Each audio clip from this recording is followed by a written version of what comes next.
What's going on, geeks? You're listening to episode 395 of the Geeks Under Grace podcast. My name is Cody Armour. I'm here with Shelley Nollan. Hello.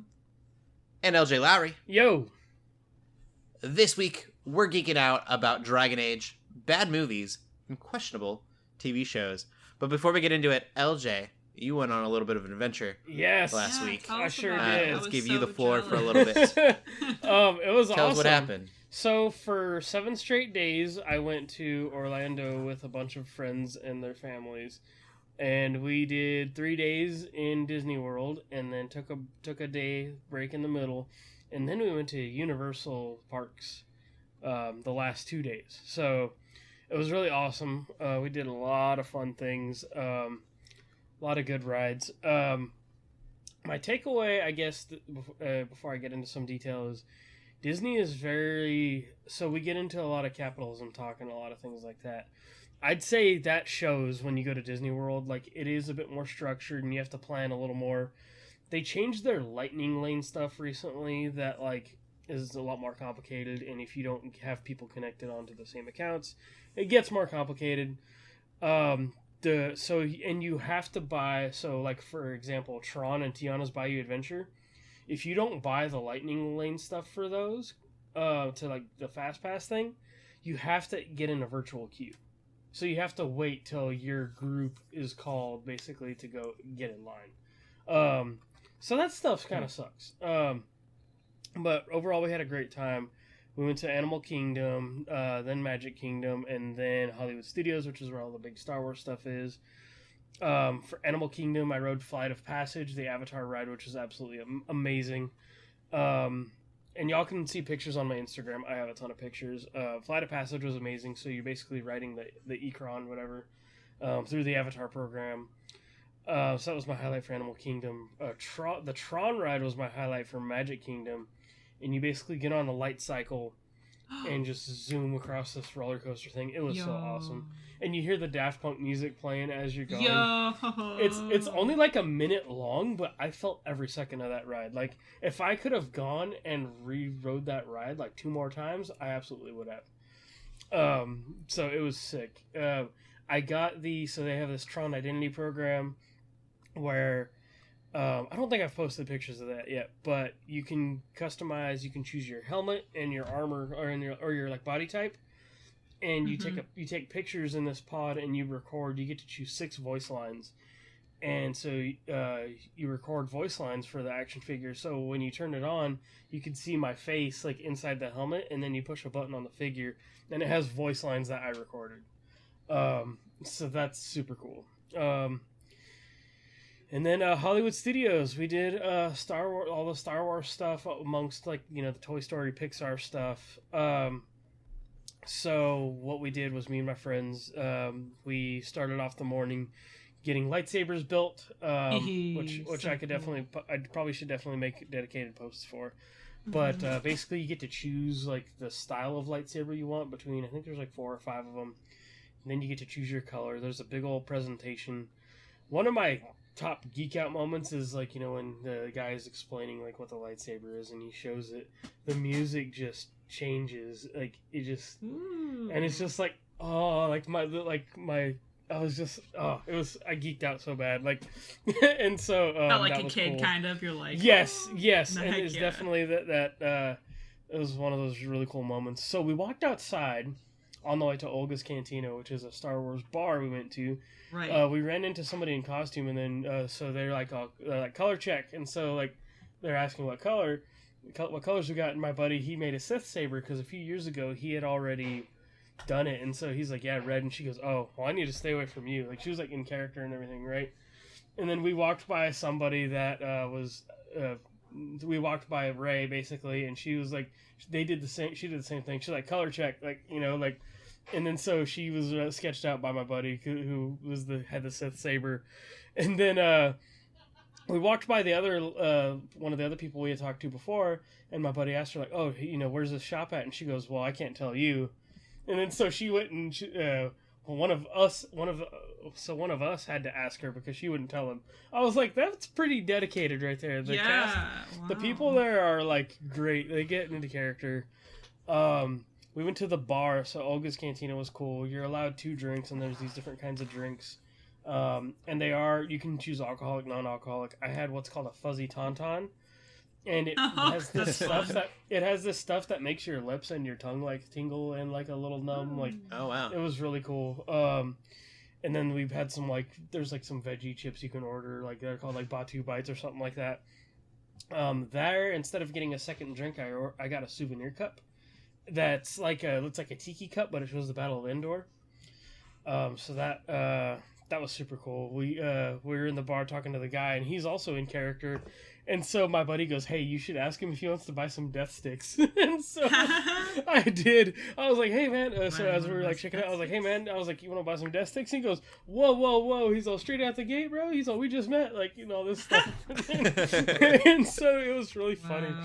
And then so as we were leaving, one of my buddies lets out this like Wookiee noise or something. And then he's like, and then the guy goes, "Whoa, whoa, buddy, watch your mouth. This is a family environment." Like, yeah. I was like, it was so, like, the cast there was awesome. So that was a really good time.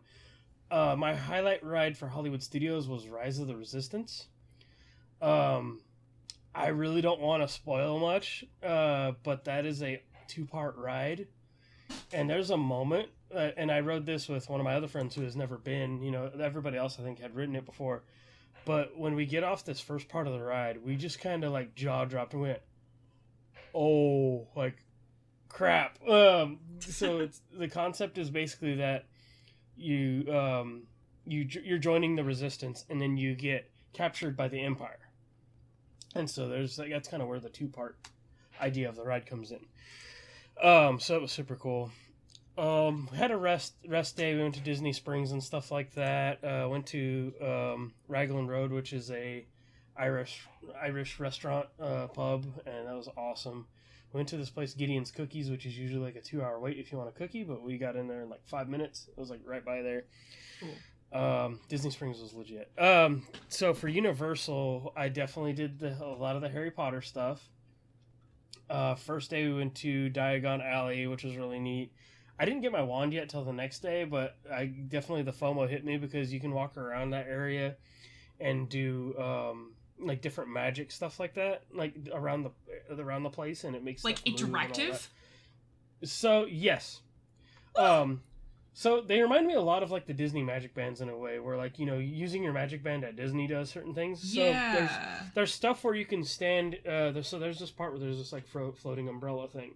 And I forget what spell it is, but then it shows you a little like thing on the ground of what spell you would do and the motions you need to make. And so you can make water. Leviosa. So you can make water come out, like you can make rain come out from this umbrella, and it basically like dumps water on the ground. Oh my gosh. Yes, and so that kind of gave me FOMO because I was like, I wasn't going to get a wand at first because like I already spent like money on other things. Yeah. And I was like, you know what, we're talking about going in another couple years when they open the Epic Universe, like Ministry of Magic. So I'm like, you know what, this isn't going to be an investment, especially if I come back. So it was super fun. A lot of other good rides. The Transformers ride is a real good ride. It's basically them putting you in the car of an Autobot named Evac they created for the ride, and basically just watching a fight scene as you go through the ride. The Autobots and Decepticons beating the heck out of each other. And so this is like the main Universal Park. Then there was actually a really good Tonight Show ride, a Jimmy Fallon ride. It was called Race Through New York. And you basically get in this, like, it's a whole audience thing, and the concept is you're basically racing Jimmy Fallon, like, through... That's so weird. Like that. It's random. It's random, but it's a really good ride. We definitely did the Minions stuff. The Minions Cafe was really good. We ate there for lunch. So the final day was Islands of Adventure. That's where they had all the Marvel stuff. They had a Spider-Man ride that we went on, which was neat. I bought my nephew something from the Spider-Man store because he had seen videos of that place, so I had to. That's where. So, and throughout all this, we definitely got butterbeer at Diagon Alley. We went back to Hogsmeade, we went to Hogsmeade in Islands of Adventure, and we ate at the Leaky Cauldron. We actually had breakfast at the Leaky Cauldron. I tore up a whole English breakfast. It looks so yummy. I'm so jealous. And then I had that night, and so we drank butterbeer all day basically. And it's, for those who don't know, it's it's basically like butterscotch, like almost like a regular is like butterscotch with like cream soda. They do a frozen one, and then they also do a hot one. The hot one is a lot like a latte, which you don't really want in the summertime. But I didn't try that one. But yeah, and then so we capped our last night off with dinner there as well at the Three Broomsticks, and I had some fish and chips. And then we ended that. We went to this place called Toothsome Chocolate Emporium, where we had these like real good shakes. They were like super expensive. They were kind of expensive for what they were, but they were so worth it. That's in City Walk. But yeah, it was a good time. It was super cool. I was definitely glad to be home a little bit, but it was also like the kids were making me sad because they're like, bye forever, and then they're like, the parents were like, no, it's not gonna be forever. Like, what do y'all talk, like, y'all don't talk like that. Like, it was just like, we're all gonna plan on doing something like this again, and it's just like, everybody was like, oh, why do y'all gotta do that? There's a video floating around of one of my friends' 1-year-old little girl, this moment she had with Eeyore at the character breakfast, where it was the sweetest thing, because like my buddy, he like pulled her chair like back, being like, okay, let everybody else have a turn, because Eeyore was hugging her and everything. So he wanted to help move things along, but then Eeyore does this thing where he actually grabbed the high chair and like scooted it back towards him. That is the definition of like Disney magic. And so like they ended up getting like her an Eeyore plushie and stuff like that. Somebody else bought her like an Eeyore shirt and stuff like that. So like that was the ultimate highlight, because like I'd say that's where, you know, the Disney magic comes in. Like it really is. Like, as rough as it was dealing with some of those reservations and some of that app stuff, like those moments right there are what made the trip. I'd say for people to kind of be good to ease yourself into Disney, going to like Disney World with going to Universal first, because Universal is way more laid back. I rode multiple rides like back to back a couple times. Like, Universal is just a much more laid back experience. So okay. I would recommend maybe doing the other first, but I mean, we still had a great time either way, no matter where. But Disney felt like the more like stressful, like we got to do this because we're not going to have this much time kind of a thing. But Universal, we totally just went with the flow. So yeah. That's about it. But yeah, I was gone for a straight week. It felt like I was in a hyperbolic time chamber or something, because like I felt like I was gone forever, and I came back. I'm like, oh yeah, it's only been a week. So yeah, well, cool. Well, we'll go from there then to the gaming news. Yeah. So go ahead, LJ. Or what? We're not going to talk about games that we played? Yeah, did y'all play anything? No, I don't care what you guys are playing. I'm just kidding. I did not play any games. Go ahead, LJ. What games have you played? Am I the only one that played anything? I was going to let Shelley. I think Shelley's played something. Shelley's definitely played some games. Yeah, go for it. I just got through talking a bunch, so. Well, he's like, I need a break. Go for it. That's totally fine.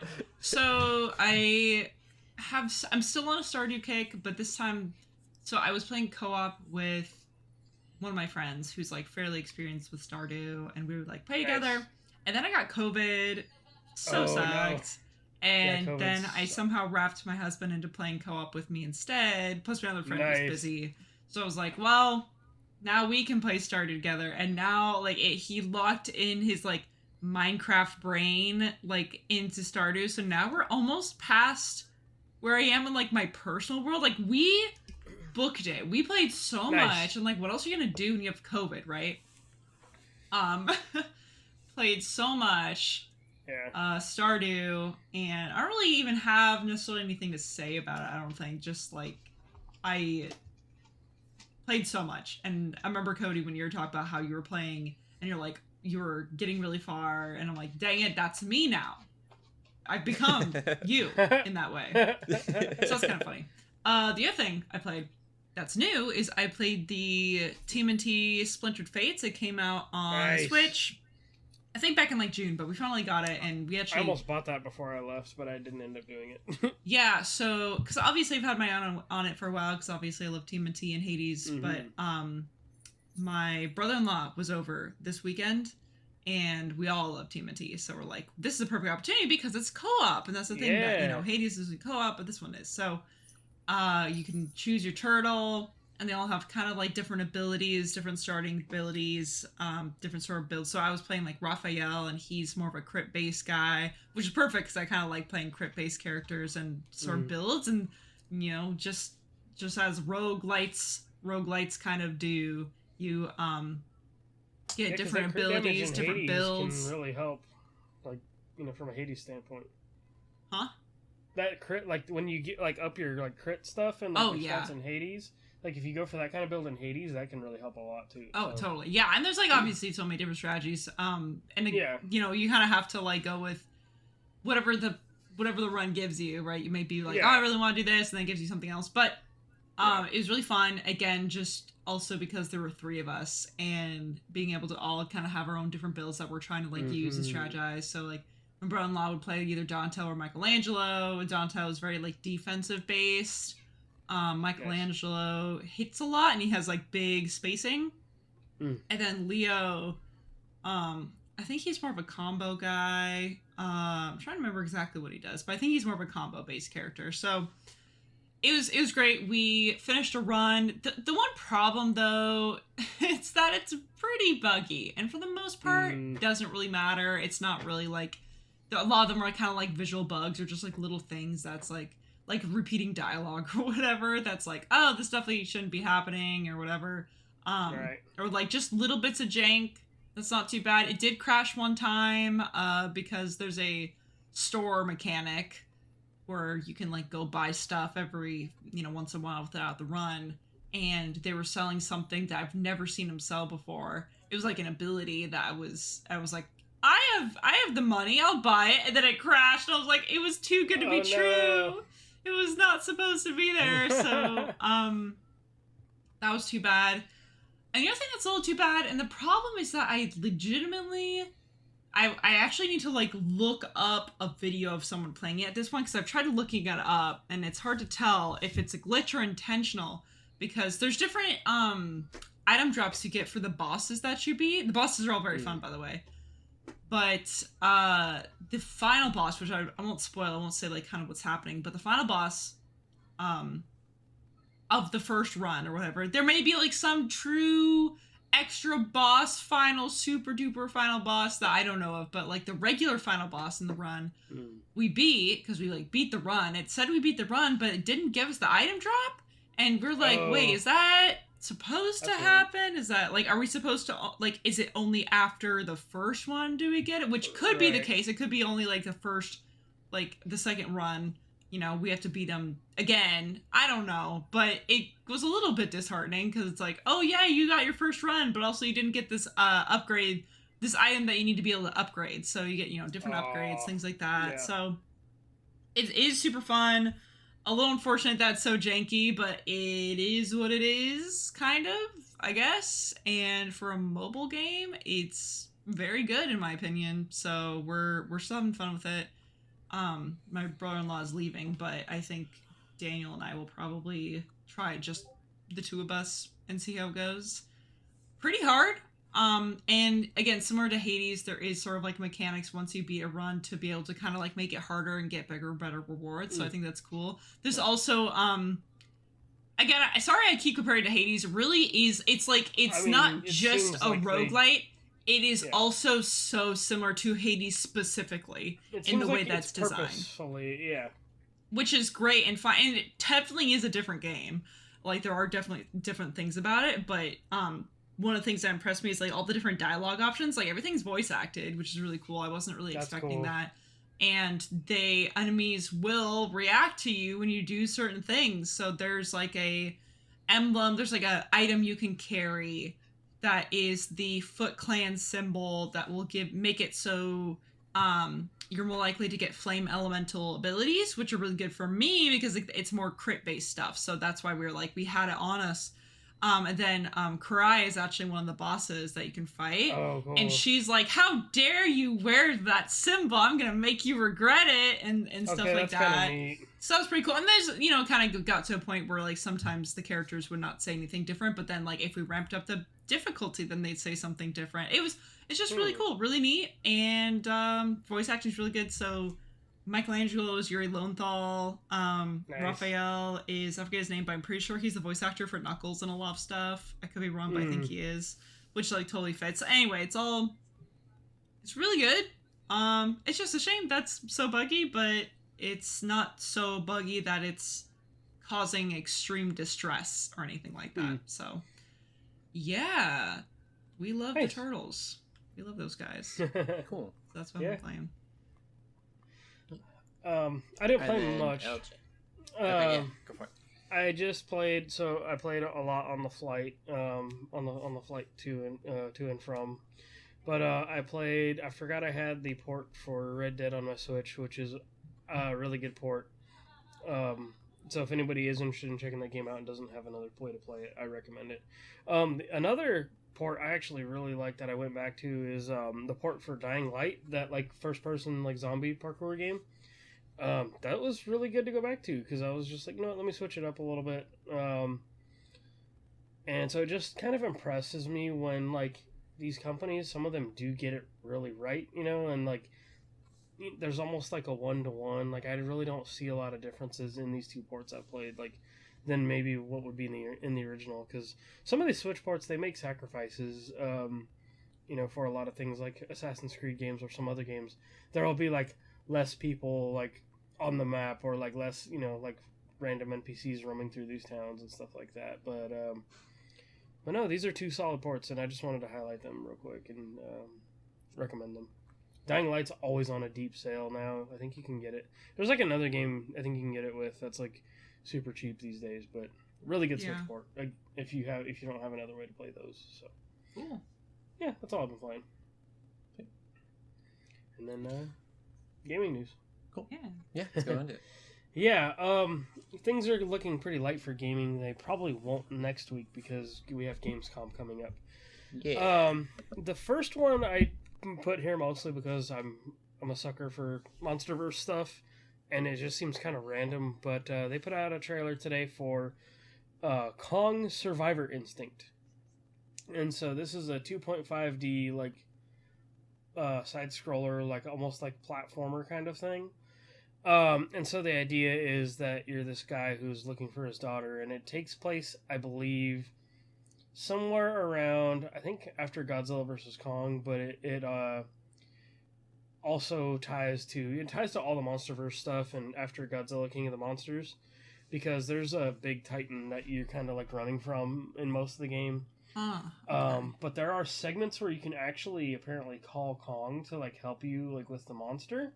But I don't know, like, it would be neat if they actually give you, like, so, like, it would be neat if they actually give you maybe a chance to do some QTEs or, like, maybe, like, fight, like, hopefully they're, like, a boss fight or something, like, that would be cool.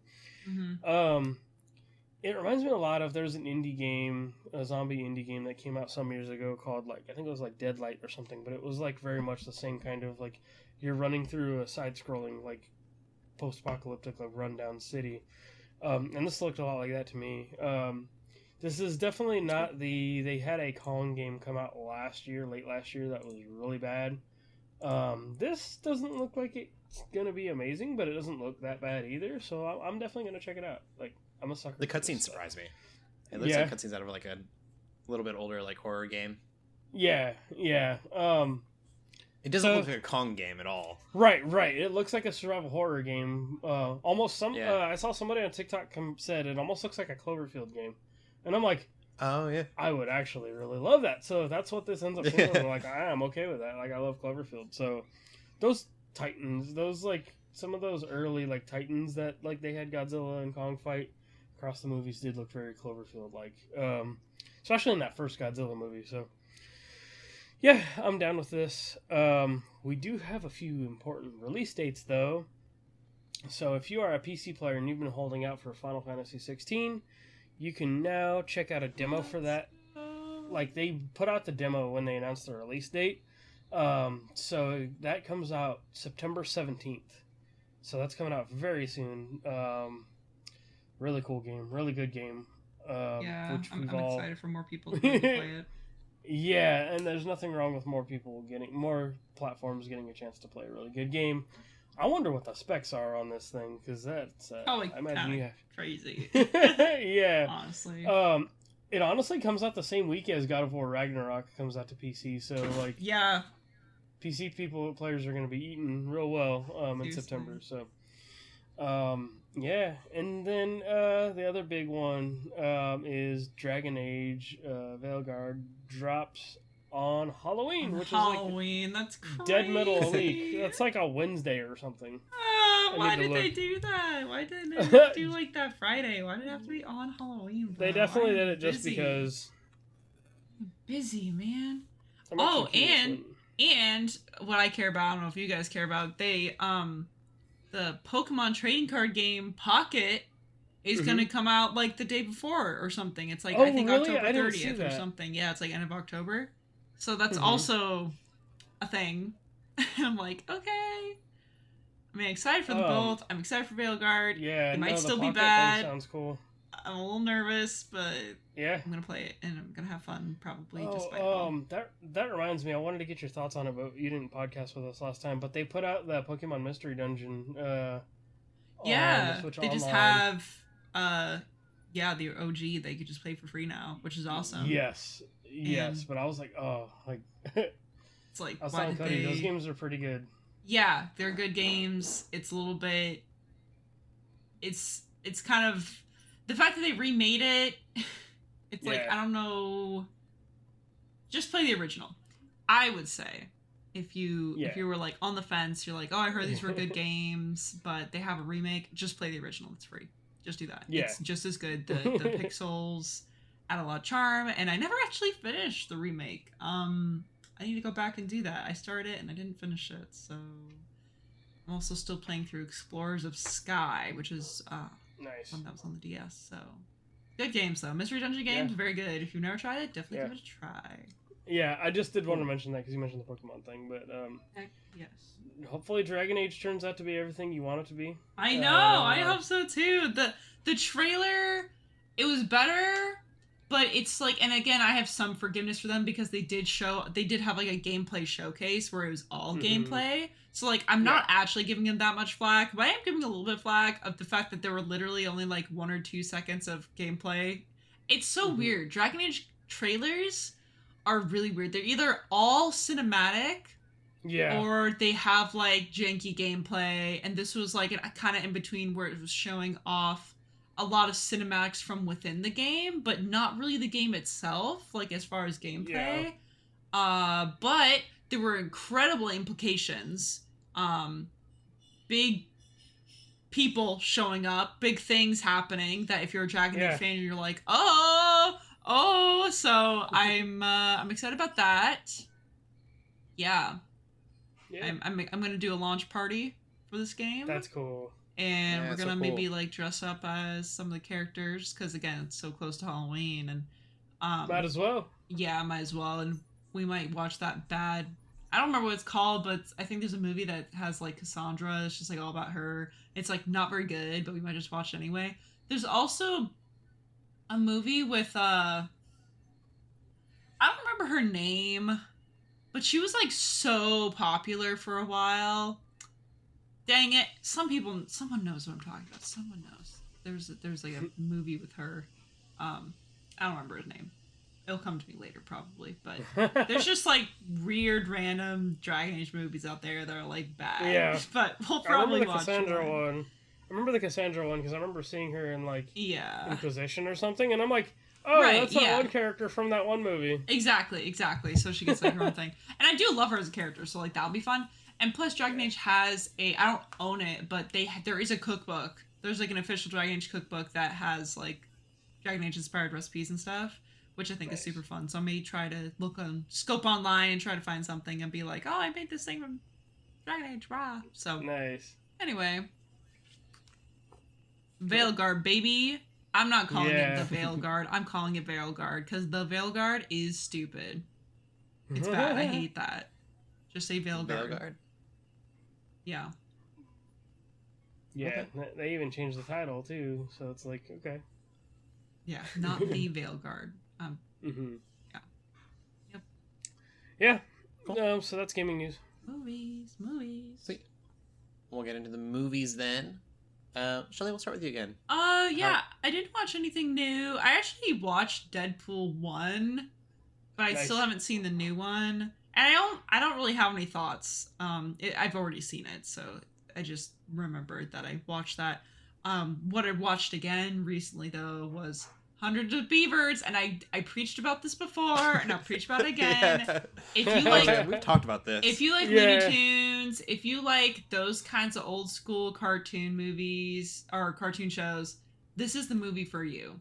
Because you would think live action can't pull off those shenanigans, and this movie would prove you wrong, and it would keep you entertained for an entire almost 2 hours, I think it is. Very good, very underrated. I think you can get it on Apple TV, maybe Prime Video, maybe YouTube, at least those two. Yeah, I'm trying to look here because I do want to watch it. I just, the suits are so funny. Again, not 100% appropriate for all ages, I would say. There's not like super inappropriate, but it's like not for kids, I would say. But it is very silly and almost no words. Almost no words at all. So that's that. Nothing new. Cool. What about you, LJ? Yeah, so I definitely watched a bunch of stuff in the last week to a few days ago.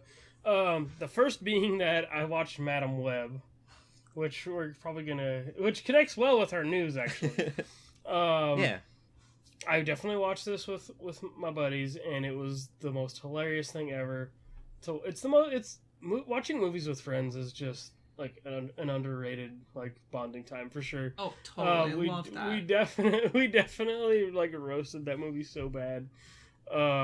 It's bad, y'all. So what we ended up doing was, I think we just ended up putting Morbius on afterwards for like background, like because we were all like tired anyway from like this is halfway through the vacation, and then so I remember thinking like, wow, like Madam Web makes Morbius look like a decent movie. Just crazy. Uh-oh. Yeah, it's so bad. Yeah, so there's not really much else to say. It is on Netflix if you really want to I gotta watch it at some point. If you really want to experience that pain, then you can watch it on Netflix. It's Morbid time. Like the only saving it's Webbin time part of that movie Kraven is like time. Adam Scott is in it, and it's like, oh, I kind of like Adam Scott, but it's like, why are you doing this movie after you did like Severance and stuff like that, which is like miles better? So I'm just like, what did he do? Like, why did he take this role? And he technically plays Ben Parker, I think, too. Yeah, so that's a whole. I've concluded that Madam Web is basically That's So Raven. Yeah, it's wild. You just gotta see it. You really do, like, just to believe it. Love That's So Raven. Yeah, except That's So Raven's probably still a better show than this as a movie. Oh, anyway.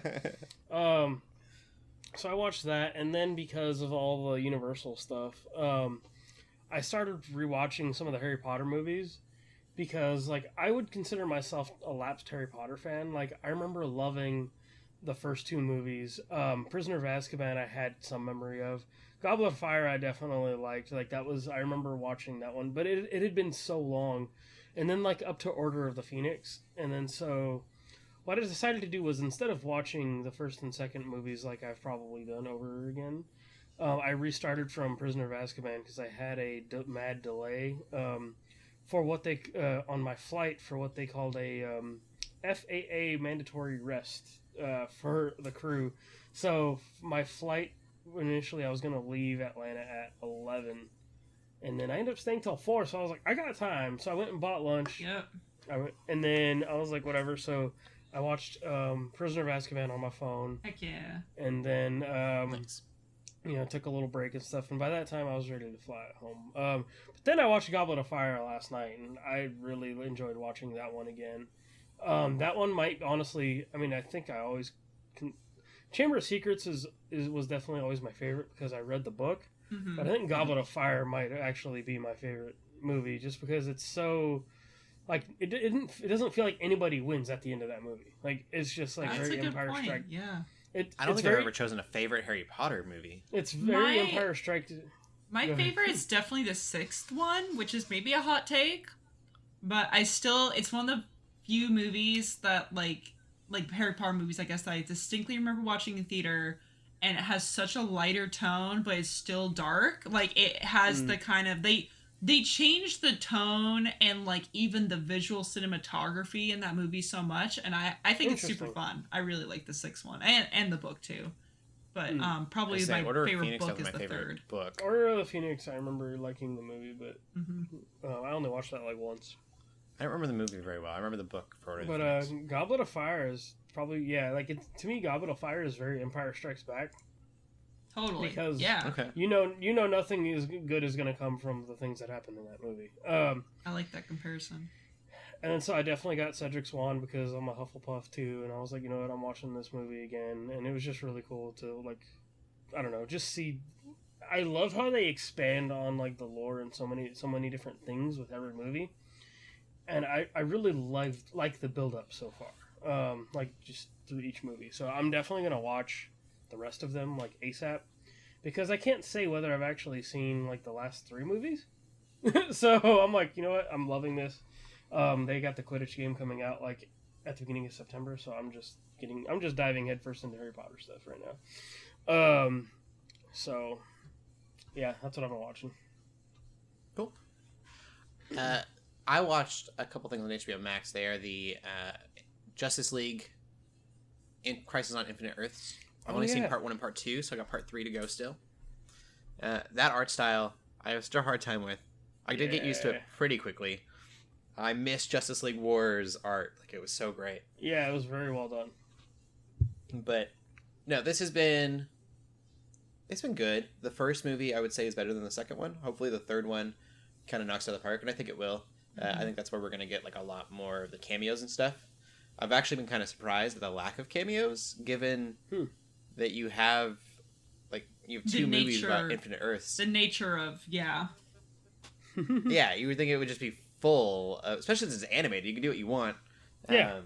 I don't want to give too much away, but there was a specific cameo in part 2 that, like, had basically no lines, and I was like, oh, you could have done more of this. Like, you could just throw a bunch of characters, and you just gotta animate it. Not even animate it, just draw it. Like, you just throw them on a screen for a minute on, like, a moving background, and you've got fan service. I was surprised that there isn't more of it. It's really weird too that, and maybe part of that is that I'm not understanding, but you would think there would be multiple Batman. yeah. Mm-hmm. And there's probably a couple on screen that I'm seeing, but I'm in my mind. So the whole concept of this Crisis on Infinite Earths is that there is an issue that's having a natural phenomenon, or so they believe, and that's happening to all of the worlds. It's destroying all the worlds, so they got to fix it. And so they get the best minds from every universe. But in my mind, like, you have Mr. Terrific, because he's a genius, and it's like, why not just get like 20 Mr. Terrifics in a room? And they never really explain that. You know what's so funny? I was gonna mention this later. I don't mean to distract that much. I was gonna mention this later, but I've been reading through Hickman's Fantastic Four and Avengers runs. Actually finished the Fantastic Four ones. I'm on Avengers now. But the way the Fantastic Four run starts is Mr. Fantastic building a device where he meets a bunch of other versions of him, and it's literally like Into the Spider-Verse, but it's into the Reed Richards verse. And but that's what I mean, right? It's like the smartest man and one smartest man in the planet. Now there's a universe, or there's a room where there's all these different versions of him, and they do crazy things, and kind of kicks off the whole plot. So I won't spoil it for people, but that's what I was thinking of. Yeah, like, that just seems odd to me that they're like, oh, we'll get the smartest from each universe, and it'll be different people. Yeah. Why don't you just get a bunch of them? Just get a bunch. Yeah, exactly. I will say my favorite so far has been, and there's trailers, like, I've seen it in trailers and clips and stuff, so I'll talk about it. But a younger Batman is the Batman, and he meets a Robin that is like an adult Robin. And so the adult Robin is like, yeah, you took me in as a child and you raised me to fight crime just like you. And Batman's just like, that sounds incredibly irresponsible. That's great. There's another part where he's like, oh, Batman, have you really thought this through? And he goes, yeah, it's kind of my whole thing. So the humor's really good. The plot of the first one, like I said, is really well done. The second one kind of drags on, and I'm ready for it to be over. It was a bit of a filler, so I'm hoping this last one finishes well. It's the last. That's kind of a spoiler, but one that you'll want to see. It's the last voice of Kevin Conroy. It's his final send-off. Oh yeah, I saw clips of that. Yeah, which I think is super cool. I believe the last thing he recorded maybe was in that Suicide Squad video game. Oh yeah. And a lot of people, for obvious reasons, were unhappy with that being his final performance, and so I'm glad that he's getting this final send-off the way that he is. I think it'll be really cool. Yeah. So I'm excited to see part 3. To tell you whether or not you should watch it, I would say only if you like DC's animated stuff. If you're not a huge fan of it, I think that story has been done so many times though too, so I'm kind of over that plot line. Yeah, it's weird too because the Arrow universe, they did it. Yeah, they've done, and I think they might have done something equivalent in their old movies too, like in the old ones. Yeah, I think they did. I can't remember which one it was. Yeah, no, Flashpoint Paradox was the last big thing they did. And then they did Just League Apocalypse was that universe. I mean, they did one with the other like Elseworld versions too. So it's like they've definitely like done similar things before, but this is probably the big animated one. I think my biggest kind of bummer with it is that I think it could have springboarded James Gunn's universe, and I think that would have been a really cool thing to do because you're going to get James Gunn's animated stuff coming up soon. And maybe it does. I haven't been to the end of it, but I think that would have been really neat to kind of just destroy everything and then reboot with James Gunn's universe, and that be the universe for now. But we'll see. What's going on that's all the movies I watched. So what's going on in the movie news? Yeah, there's not a lot here. Just good because we've already been talking a lot.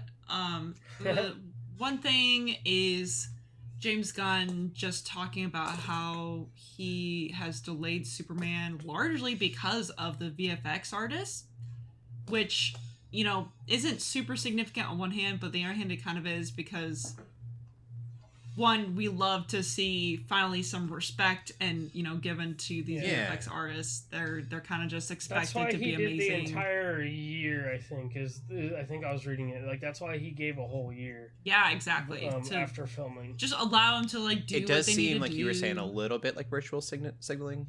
Yeah, that's why it totally is a little bit. I mean, I totally think he does legitimately respect and care for them and want them to be able to succeed and want to pay them well, and take care of them. We love that. We want to see that. But at the same time, it really does feel like a dig back at Marvel, which James Gunn just does now because he has every right to. Honestly, I don't blame him for 1 second, but we've already seen recent history with the last couple of movies for Marvel, people really complaining about how some of the effects look, and it's not necessarily because the artists aren't talented, it's because they're not given any time, or at least they weren't really, especially when they were kicking out Marvel movies every year, just all the time. I still can't stop thinking about how awful Thor Love and Thunder looked. Just the effects of that were so bad. I'm trying to remember if Multiverse of Madness was particularly bad. I feel like that one was fine, actually. It's mostly Love and Thunder. The floating head was just not okay. It was just so bad. I was like, what are you doing? So it's good on James Gunn and sticking to his guns by actually delaying the movie in order to allow artists Shelley to, because puns. I know artists need time, they need money, they need care, and if James Gunn is willing to actually delay a movie like Superman for them, then that's good. And I guess we'll just have to see how good the effects come out to be. But already it kind of seems like a little bit of sticking it up to Marvel, because Marvel has just been, and Disney in general has been pretty called out, I guess is what you would say, as far as that realm. Yeah. Speaking of puns, this Kraven the Hunter trailer, he's Kraven the Hunt, man. He is I don't know, guys. It looks bad. I don't think it looks bad. I know you don't think it looks bad. Hold on, let me rephrase. Bad. I think compared to Madam Web and Morbius, it doesn't look bad. I think they all look bad. I think they can all look bad. I think they can all be bad. If they drop the Spider-Man connection and the Kraven name, it could be still a different movie. It may not necessarily be a good movie. And it would have totally been legal. That wouldn't have been any copyright issue because this isn't Kraven. Yeah. Yeah. True, actually. Like, given the name, you would never be like, man, that's a lot like Kraven the Hunter. It's not, because Kraven the Hunter is a villain. Yeah. Yeah. It's This is PETA's The Punisher. That's what I mean. I'm like, he's so angry. He's just killing a bunch of people for like no reason. And he's like running on all fours because he's like an animal. He's getting after him. He's Kraven, and I'm like, what? Huh? I don't know, man. I thought the allure from Kraven is kind of that connection he does have with Spider-Man, where he can hunt anything. Yeah. He could track down anything. He hunts Spider-Man because he wants a new challenge. He wants a new challenge with Spider-Man. He's like, Spider-Man is the ultimate challenge for him, really. So that's what makes Kraven interesting, at least to me, in my opinion. Yeah. And that's what I really like. My thing with these villain movies is I wish they would make them villain movies. And I think I'd be more interested in them. They keep making like weird anti-hero kind of. And it's so bad. If this was slow descent into madness and he was like, I've like just a normal hunter, but now I have to hunt the wrong thing. Yeah. And it becomes this like kind of dreadful ending. I think that would be really cool to watch. Yeah, like the Joker. I think I just think the direction they keep going with these movies doesn't make any sense. Of course, Madam Web is a hero, so like different for her, of course. But you're right, with these other ones, it just seems like what are they thinking? What are they doing? They have all these cool villains, but they don't even let them do villain things. You can have a movie where a villain is the main character and succeeds. That's how you got Infinity War, and it was so good. And granted, you have Endgame after that, but I assume they have some. But if you don't have the hero they're supposed to fight, then Andrew Garfield versus Kraven. Dude. Would be a good movie. Well, yeah, but I think Spider-Man itself, they can't use or something like that, or Marvel can only use during this whole deal they got. Because then there's the thing about how supposedly, I don't know if this is true, supposedly with leaks, how apparently if Sony uses a villain, the MCU cannot use that in their stuff. That's just so. So this whole deal is out of whack. And it's just like, again, none of these villains are really interesting. They're only interesting because of Spider-Man, in my opinion. Yeah. It really, that is like the crux. Like, they are Spider-Man villains. And what's like, so cool. Venom got lucky because he is an anti-hero at one point. Yeah, and exactly. And what is so cool about, like, you know, Marvel villains especially. And, I mean, it's DC too. Like, there's always, like, certain villains that go with certain heroes for the most part. And there's like a relationship there. It's really interesting. Like for me, like again, I kind of mentioned I've been reading through Fantastic Four, and like Doctor Doom is Fantastic Four's villain. Like he is that. Like obviously he could exist in other realms and other places and other heroes. Yeah, but, could you imagine they made a Doctor Doom hero movie? Oh my gosh, that would just be. It would be terrible. But you know what I mean? It's like you need that relationship with the hero in order for a villain to be interesting, unless you really think of something on the box to make him really interesting on their own terms, which I think with Venom at least they kind of had an ideal going, and that's kind of stuck and it's worked and that's made it better. But they I don't know, man, like I don't care about these villains. I don't care about these villains because Spider-Man's not there, and the relationship between them and the dynamic between them, it's like same thing with like Green Goblin. If they ever made which I guess they can't really, but if they ever had to be able to make a Green Goblin movie, a hero Green Goblin, that would not make it'd be so trash. It would not make any sense. You know, it's just like I don't like it. That's like going back to Joker. I know Joker is not everyone's favorite movie. Right. It's very artsy, but like if you're gonna make a villain movie, I just feel like that's the way to do it. Joker is not a hero in that, although very terrifyingly, there are people that related. Yeah. But like that descent into madness and making it kind of a tragedy makes it interesting. Whereas if you make these people heroes and they're not good people, like it's just weird.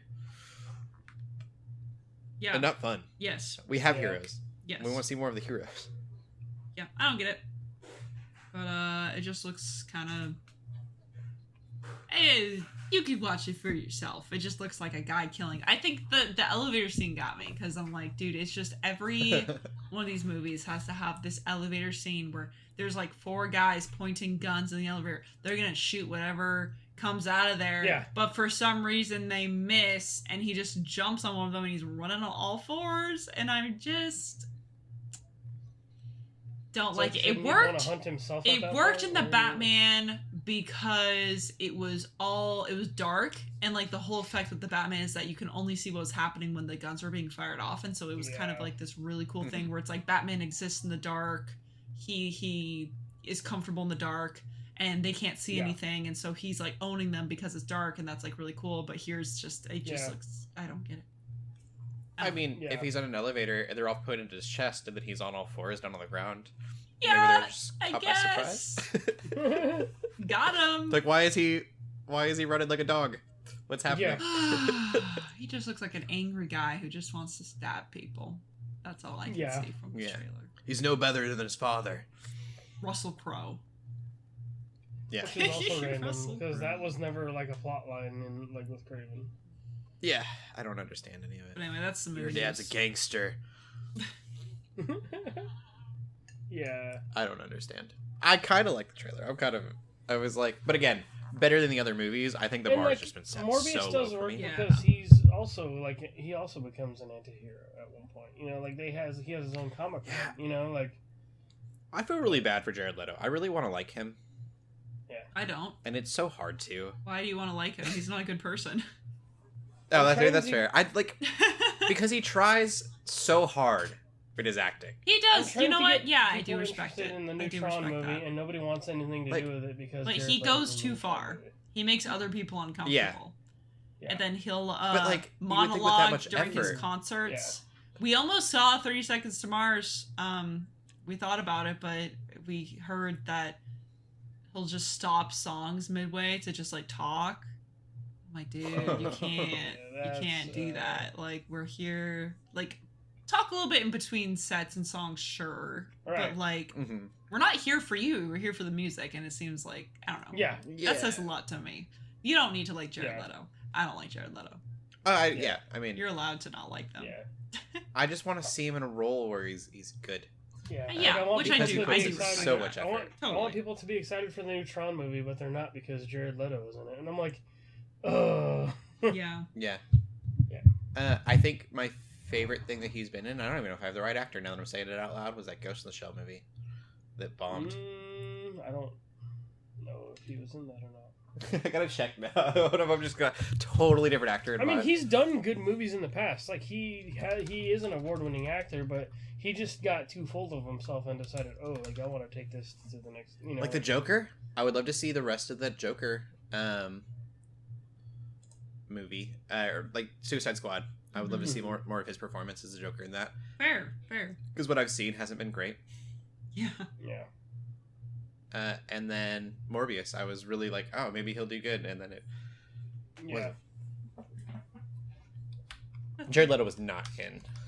That's so funny. I wonder who I was thinking of. I mean, Blade Runner. I mean, he was in Blade Runner, and he wasn't necessarily bad. Must be Blade Runner. I bet I'm thinking Blade Runner. He was definitely just weird. He was his weird self in Blade Runner, it felt like. Because he was definitely in 2049. I remember that. Yeah, Blade Runner 2049. That's probably what I'm thinking of. They're the same movie. Technically, yeah. I just made somebody so bad. Oh, you did. You did, 100%. Apologize now. Yeah, it's Morbid time. We'll go on to the TV we've been watching. I haven't been watching anything super interesting. I want more of my... what's it called? Rust to Riches, which is a car show that I really like. Oh, yeah. And so instead, I've been watching Tex-Mex Motors, which is another Netflix car show that kind of looks like people in Texas went, hey, this show's really cool. We could do that. And then try doing their own thing. That's funny. It is decent. I I don't think the cars are nearly as creative as they are at Gotham Garage. And then there's some weird, like, I'm trying to think of their names. There's Rabbit, and then I can't remember the guy's name. Kind of exactly. It's just like white dude who's all about cars, and then a Hispanic man who is equally like into cars, but they don't like, they make him a kind of a joke, the butt of all the jokes, and they talk about how much the white dude's annoyed by him, but they need to go into Mexico to get the cars, and so they need him like to translate. Oh geez. And I can't believe I can't think of his name right now. But it just feels real gross, and I'm like, I actually like this dude a lot. I would rather you guys just kind of showcase him a little bit more as him, and maybe he's the reason that maybe he chooses those jokes and wants that. And we seem to have lost LJ very randomly, so hopefully he'll come back here. But we're going to continue with the podcast because it's been a minute. Calling him back. He must go. I don't know what happened. Yep. So I'm trying to think of where I was. I think I was talking about. So it's Rabbit and Scooter, and this was really weird dynamic that feels a little racist and gross. Yeah, weird. Okay. Other than that, the cars and stuff, they're doing good. I will say my favorite thing. Hey LJ. Yeah. We just kept going. Whew, I'm back. Cool. We're gonna just keep moving forward. My favorite thing about the show is that they will just like use the camera crew, and that never happens in reality shows. They always kind of pretend that the camera crew isn't there. Right. And I love that in a reality show. I don't know why, but they got pulled over, and so then you could hear the like camera people talking, and they're like, "Oh, hey, I got pulled over. We gotta hold on a second." They were looking at a car, and they're like, "Man, it's too bad we don't have a drone." They like look over the camera crew, like, "Wait, do you guys have a drone for filming?" Like, yeah, like, can we use it? And they use like a film camera crew drone to like drop into this junkyard to see a car. And they just do like weird stuff like that all the time. They asked him for a water one time, and it's just like a really neat way to do that. That makes it feel more real to me, and I think a lot of these like really polished shows are trying to make it look like the camera's not there. And I feel like if you're having a reality show, you want to make it feel real, and the best way to do that is to include everybody. Yeah. So that's a win for me. The cars have been cool. They're just very, just in contrast to the other show, Rust to Riches. Not as out there. But Rust to Riches, Gotham Garage, they're making like Corvette boats, like inspired boats and stuff. They do some crazy things. So these are just more like nicer cars, and some usually like in budget. Not in budget for me, but not overly expensive, crazy expensive cars. Mm-hmm. Nice. Yeah. Although, nope, that would be giving away spoilers. I'll let you guys watch the show. Shelley, what have you been watching? So my like COVID show, I guess, is just The Office, because last year when we got COVID, I watched The Office, and I don't really remember exactly where I left off. It was probably season like 3 or 4. I started again season 3, and I made it all the way to season 7, finale of 7. Oh wow! So I need to start 8. And I've seen almost all The Office already, but I've never actually seen season 9. I don't think. I think I've seen most, if not all, of 8, and maybe part of 9, but I don't think I've seen 9. I've not actually seen the end of the show, which ironically, but I have all of it, right? I have it all on Blu-ray. So as we're like playing Stardew, and I'm in one room, my husband's in the other room, I'm like watching The Office and just kind of like getting through it. So pretty funny. I still really love that show. It's still so funny. I don't know. Still a big fan of that show. And I don't remember if I had mentioned it. I don't remember when I watched it, but I did watch the first like 2 episodes of Cobra Kai. And I was like, great show. Yeah. Great season. The first 2 episodes feel like one season. They feel like there are already character developments. There's like there's like lead ups. There's like resolutions. So that's the joke we made. We're just like, good season, everyone. But yeah, we watched the first 2 episodes, and it definitely is Cobra Kai, which is fine with me because I guess I keep watching it. So Still have yet to watch The Dragon Prince. I would like to maybe start that this week. Maybe this weekend. Again, I don't have Netflix anymore, so we have to go mooch it off of my parents or someone. But I already saw that they have an announcement for the next season. Like, I didn't watch it because I'm like, it's gotta be spoilers, right? But like, that is such a quick turnaround, man. Like, they have been knocking these seasons out so quickly. It's really weird. Yeah. So I don't know when that's coming out, but I think I saw it was at least an announcement trailer, if not a release trailer or something. For Cobra Kai? For Dragon Prince, for season Dragon 7. Prince. Oh, yeah. oh, okay. Which is crazy because I'm like, dude, season 6 just came out. I've not watched it. Like, anyway. It's good. Yeah, which is, I Good trust watch. you. Yeah, I believe you. So I need to sit down and watch all these stupid Netflix shows and stupid Netflix not letting me watch I know this so many stuff. shows anymore. We were just talking about the other day. I remember having to like fight to find something to watch that was interesting, and I can't keep up with any of it anymore. Yeah, and we're still watching Clone Wars. I don't really have anything to say about Clone Wars. I think we're in season 4 still. Like, we're very slowly working through that. We kind of shifted off of Clone Wars to play Stardew Valley, so maybe we'll shift back. That's all I'm watching. Umbrella now. Academy's out. I haven't watched that. Yeah. Oh gosh, yeah. I still didn't watch season 3, so That's probably okay. whatever.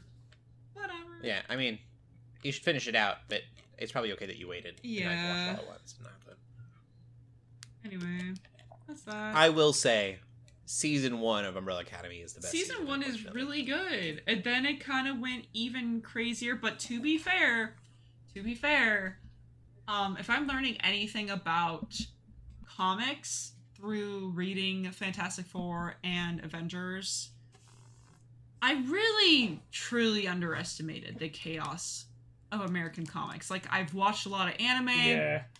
I've read manga. I've watched superhero movies. I've seen superhero shows. And something like Umbrella Academy is very off the wall for me sometimes, and very chaotic and nonsensical. But they're just probably, I don't actually know, I've not read Umbrella Academy, probably they're pretty accurate to the original comic. All I'm saying is, if any of these Marvel movies were accurate to the comics, no one would watch them. Because they would be bad. And not to say, and again, it's just part of it is like different mediums, right? Like, it's a huge thing, but these comics, man, like, ridiculous things happen. Ridiculous. And the power scaling is insane, more so than any anime I've seen, which is saying something. Like, so, sorry, I don't mean to get like too off topic, but Mr. and Mrs. Fantastic, right? So Mr. Fantastic and Susan Storm, they have kids, right? And their oldest kid, Franklin, their youngest kid, Val, is even smarter than him. She's like canonically like one of the smartest people in the world and universe. She's like super smart, and she acts like she's like maybe a preteen, but during this run she's supposed to be 3 years old, and it makes me really uncomfortable because she doesn't even look 3. She doesn't act 3. She kind of acts like a kid, but like kind of not even. And then Franklin, the older one, can create pocket universes, and just he basically has the power of the reality stone without having the reality stone. Like, he just can create with like, the whole idea is that she has all the intelligence and he has all the imagination, which I like that dynamic. But my gosh, man, the power is too much for me. And the nonsense they talk about with all the like, and again, it's Fantastic Four. It's not like Spider-Man where he's like smart but like talks like a normal person. Like, all these people talk like geniuses, and I'm not a genius, and they're making up science that even real geniuses in real life won't understand. So anyway, that's quite a tangent. All I'm saying is, I get that Umbrella Academy is ridiculous. It's not my favorite thing, but I also respect that's ridiculous because comics are ridiculous. And I only just really cemented that in my brain. So, yeah. Yeah, for sure. Cool. I'm trying to think of where we were. Sorry, I TV. really put us on a tangent We're there. We're talking about We're geeking out TV. about We're geeking out about TV still. Yeah. Okay, go for it, LJ. I don't have a lot to say. I watched the first few episodes of Tales of the Teenage Mutant Ninja Turtles on Paramount. That show was really good. It's based on the movie that just came out recently, and I really like the pacing of it. And the art style. Art style is very comic booky. And it's super good. All the original voice actors are back, I believe. And they really have a way of like showcasing each character and definitely expanding the lore a little bit of TMNT as well in this universe. It's pretty good. If you have Paramount Plus, I do recommend it. I'm really enjoying it. I don't think I gotta see how many episodes there are actually out, but I definitely watched it as I was resting the other day, so I definitely was in and out on some of the later episodes. Mm-hmm. But it's pretty strong start. I definitely watched a lot of the first like 3 or 4 as I was unpacking and things like that. So I do recommend it for TMNT fans so far. So yeah, it's good. Heck yeah, we love the turtles. We'll get into TV news. I got a couple things here. First of all, Acolyte season 2 canceled. Would have never thought that was gonna happen. Just a rip. Like, I know people didn't like it, but now I don't even feel motivated at all to watch it if I know it's not gonna like lead anywhere. Like, especially if there's a difference between, oh, it's one season, oh, it's really good, but we thought it was just gonna be one season, so it's like kind of a contained story, but we're gonna do a second season. It sounds like this was meant to have a second season. Like, there's gonna just be these plot holes, and that's gonna frustrate me so much. And like, I guess I shouldn't watch it now. All the people who were like, oh, it's bad, don't watch it. Like, that wasn't even really enough to get me to not watch it. It was, but now this is. So that's unfortunate. I think a dangerous thing with canceling shows like this is that you have this broader universe, right? And so when you're canceling a show, you, like you said, you're canceling a plot point in this broader story. Yeah, that's a really good point. I think that's what really helped Marvel in the beginning. Totally. Is they had Captain America didn't do super well, Thor didn't do super great, but they just kept going. Yeah. And now you've got this amazing, money making universe that they have. I mean, up through Avengers at the very least was crazy successful, even though it had a couple of movies that you would look at the numbers and go, nah, we better probably stop. Mm-hmm. And so if you're doing that with, like, in the Star Wars universe, you've got all of these stories that are supposed to be building up to, one big plot point in the end, being the Skywalkers or whatever it is at this point. I don't know what their plan is or their point is. But, you just kind of, if they were building up, for example, to an episode 1 prequel, we're not going to get that now. And so you're missing this whole part because I would have rather them do a season 2 and just work harder at making it good than being like, no, it was bad, so we can't do it. Yeah, or Boba Fett. Boba Fett was terrible. Yes. I would love another Boba Fett season. Yes. Because I want it to be good. Just do it some more until it's what we need. Too much. It's probably just because of social media, but there's just too much fan power, man. Like, there was definitely a vocal majority there that was basically blasting it for, I feel like, not even necessarily the quality of the show. It was just because, as a fan, this thing makes me mad. This thing upsets me. It is weird. Because from what I watched, I liked. I only watched 2 episodes, but I didn't really mind those 2 episodes. Yeah, it just seems like, especially in this era of streaming where you no longer have, like, these TV channels and brands sort of coming together with different shows and things to watch and like, our watch times, whatever. It's like more stable that way. Now we have streaming services where anyone can just cancel their streaming service. Like, it's way more direct between the consumer and the, creator, which can be good in some ways. And again, I think there's some ways in which like fan to creator interaction can be really helpful. Like, we always talk about Sonic the Hedgehog, the first Sonic the Hedgehog movie. Like, they really took that criticism of how ugly Sonic looked and they turned it into something way better. So it can go well, but I think it can also just go too far. Then you just end up with something like this where it just gets like canceled for kind of no reason. Like, people just didn't like it. And now they're just like, now it's no longer worth our time and effort and money, I guess. Like, people are still gonna keep their Disney Plus subscriptions. I don't know. It's a little confusing to me.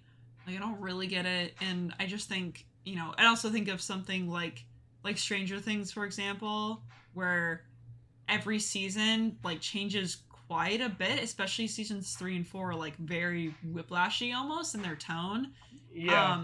And it's really just due to fans, right? Saying like, oh, I like this, oh, I don't like this, and now you have this.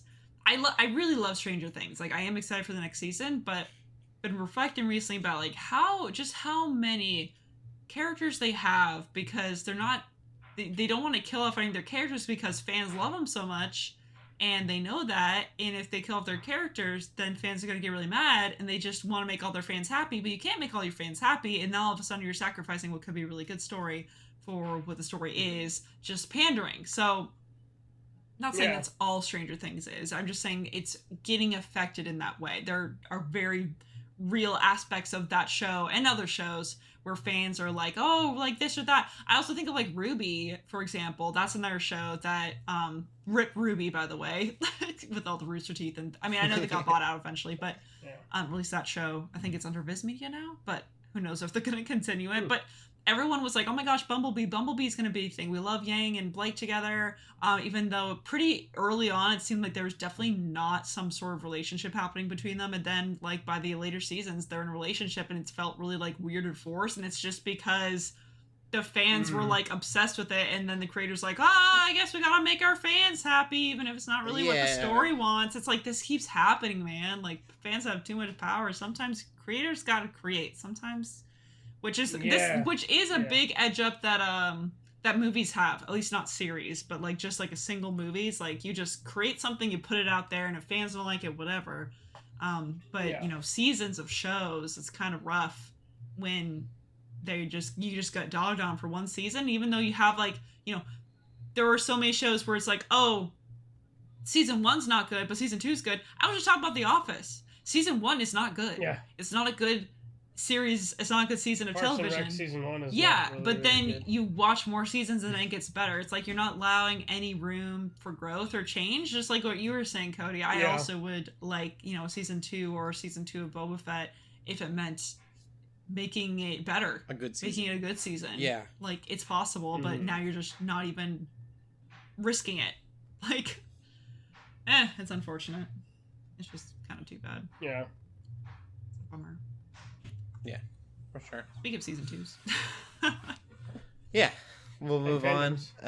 Since we're not getting any more Acolyte, hopefully Disney will just listen to our podcast and they'll hear us out. So they are getting a season 2 of, and I think this is a perfect example of something that, you know, a lot of people didn't like. Yeah, true. Is Rings of Power season 2 got a trailer. Yeah. A lot of people didn't like season 1, but they're pushing through. And I'm one of them that didn't love the first season. I was just bored. Season 2 trailer. I think that's fair. Looks like it could be really good. Yeah. Again, yeah, you're right. I have hopes. Turn things around, or maybe they were just planting some seeds or planting some things in season 1 that they're really going to have flourish and like grow in season 2. That's going to make things like really good, or maybe they're going to learn from some of their lessons in a healthy way. Maybe it's bad. Who knows? But I think there's some hope here. I think there's something to kind of look forward to. I would say Dragon Prince, another really good example. Yeah. Not to keep harping on the idea, but Dragon Prince had a lull, and like enough so that it could have canceled, but they pushed through, and now they've got, you know, another good season that came out. Mm-hmm. Yeah. Mm-hmm. True. Just push through the bad stuff. If you have an idea, but no, this trailer looks good. Yeah, if you have an idea, if you like, it makes sense to go longer, and people are just mad because they don't see the full picture. Push through, and haters are gonna hate. Make what you want to make. I don't know. Yeah. And be encouraging to these mega corporations that don't really need any more money, but whatever. Yeah. There's creators behind it all, so. Yeah, for sure. The trailer, there's not a whole lot to say on it. It just looks good. There's a little bit of the CGI in the trailer itself, which I'm kind of surprised. I was like, it looks a little rough, but for the most part, like, it almost, I know a big thing that a lot of people have a problem with this is not Peter Jackson, right? This has kind of a Peter Jackson feel to it in some of the stuff. Yeah. Especially in the aesthetics. I think even more so than season 1. And so I'm very interested in how that'll play out. And if they've kind of listened to their fans, contrary to what you were saying, Shelley, and maybe fix the things that they needed to without, you know, just completely ruining the show. Yeah. So we'll see. You guys have anything else to add to it? Nope. No, that's it. All right. Well, we'll end the podcast there then. LJ, where can they find you at? You can find me on Twitter and Instagram under LJ the Paladin. I've posted a lot of pictures from vacation on Instagram if y'all do want to go check those out. Yeah. And Shelley? You can find me on Twitter at TheShellshock24. And you can find me on Instagram at Cody Armour. Keep gaming, keep praying, and God bless. Bye-bye. Peace.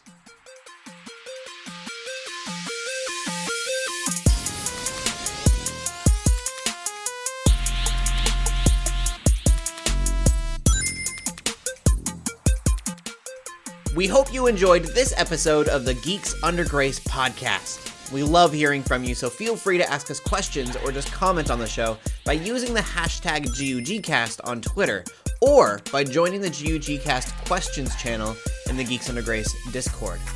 If you like this episode, consider leaving a review or rating of our show on your favorite podcast app. If you want even more Geeks Under Grace, you can always go to geeksundergrace.com. We love you all so much, so thank you for listening.